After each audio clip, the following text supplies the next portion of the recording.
रोशनी गुजरे से रास्ता नजर आ रहा है क्या? नहीं नजर आ रहा। आ रहा है? नहीं आ रहा। तो अब हमें क्या करेंगे, इसमें क्या करेंगे, थोड़ा सा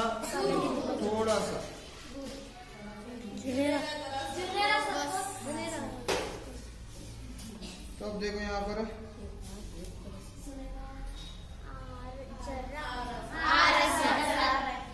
नहीं सर, पूरा हो गया सर।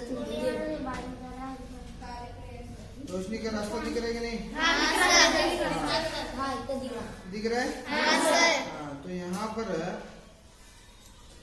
तो ये क्यों नजर आ रहा है?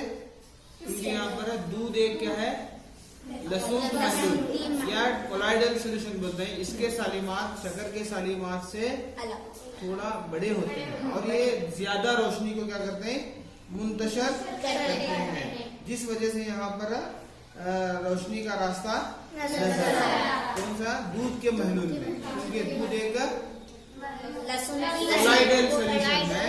इस असर को क्या बोलते हैं? टेंडाल असर या टेंडाल इफेक्ट कहते हैं।